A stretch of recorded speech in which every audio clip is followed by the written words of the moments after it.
Hello and a very warm welcome to all of you on my YouTube channel. I am Dr. Priya Tiwari, consultant obstetrician and gynecologist practicing in Kolkata. So आज जो हमारा topic है वो ये है कि how to conceive naturally fast. कई patients ऐसा पूछते हैं कि हाँ मैम हमको किसी आर्टिफिशियल मेथड्स के लिए नहीं जाना, कोई मेडिसिन नहीं लेना, कुछ भी नहीं लेना, लेकिन हम नेचुरली कैसे कंसीव कर सकते हैं. सो बेसिकली कुछ चीज़ें आपको समझनी होंगी जो कि होता क्या है कि the science behind natural conception.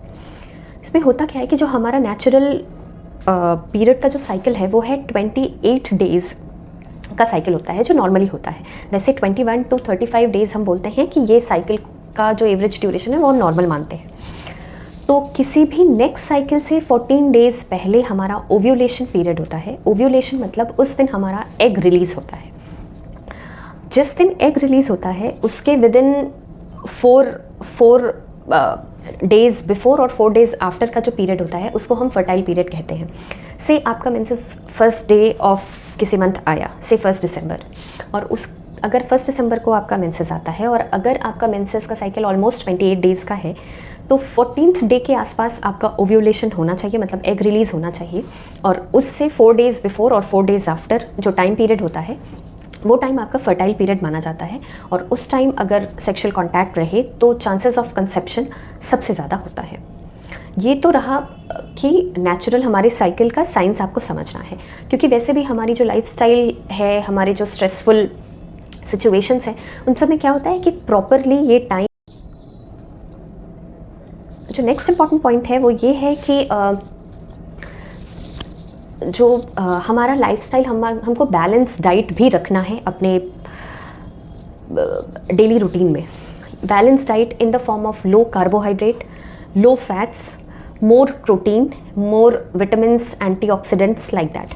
मतलब कि हेल्दी खाना खाना है. आजकल की लाइफस्टाइल में जंक फूड का इतना ज़्यादा चलन हो गया है कि जो नॉर्मल बैलेंस डाइट है वही काफ़ी कम हो गया है, और ये हमारी एग क्वालिटी को बहुत ज़्यादा डिटरमाइन करती है.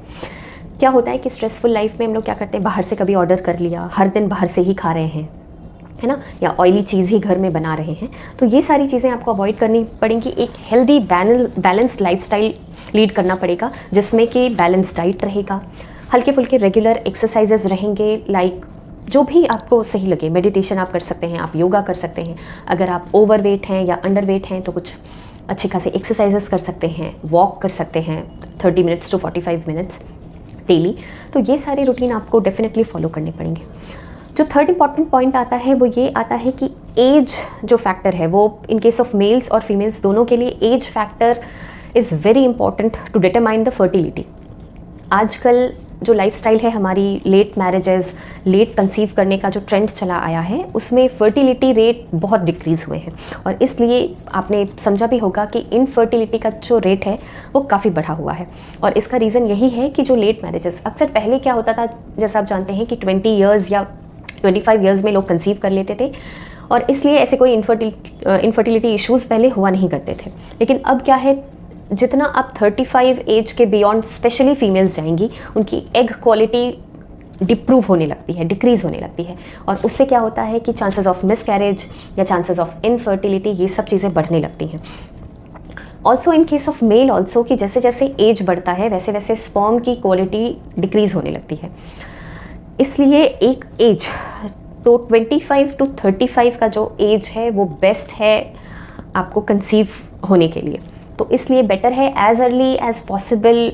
मे बी आपकी लेट मैरिज हुई हो, 30 एज पे हुई हो, तो अगर उस टाइप का आपका एज फैक्टर है तो आई वुड रिकमेंड कि 1-2 साल के अंदर आपको कंसीव करना बेहतर रहेगा. एटलीस्ट प्लान करना अच्छा रहेगा. ऑल्सो जो नेक्स्ट पॉइंट आता है कि स्मोकिंग, अल्कोहल, ये सब चीज़ों का भी सेवन आपको कम करना पड़ेगा, क्योंकि ये सब भी फर्टिलिटी को बहुत ज़्यादा डिटरमाइन करते हैं. स्मोकिंग, अल्कोहल, इसमें क्या होता है कि जो निकोटीन कंटेंट होता है वो हमारे एग्स और स्पर्म्स की क्वालिटी को ख़राब करते हैं, इसलिए इन सब चीज़ों को भी आपको अवॉइड करना पड़ेगा. ऑल्सो जो लास्ट इंपॉर्टेंट फैक्टर है जो बहुत ही इंपॉर्टेंट है, आपको अपनी कॉम्प्लिकेशंस या अपने प्रॉब्लम्स को आइडेंटिफाई करना पड़ेगा इन द फॉर्म ऑफ, अगर आपके पीरियड्स इरेगुलर हैं तो डू कंसल्ट अ गायनेकोलॉजिस्ट कि ऐसा क्यों है.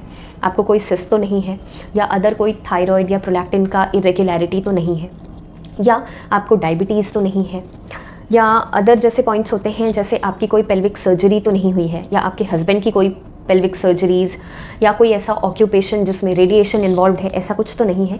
क्योंकि ये सारे फैक्टर्स को ध्यान रखते हुए आपको समझना है कि आप कितना हद तक नेचुरली कंसीव कर सकते हैं, कितने आपके चांसेस हैं। सो आई होप मैंने ओवरऑल पॉइंट्स को कवर किया है। If you have any queries so do consult me on my WhatsApp number. और मैं ऐसे यूट्यूब में ऐसे विमेन हेल्थ रिलेटेड टॉपिक्स बनाती रहती हूँ। If you are interested you can subscribe to my channel. Thank you so much.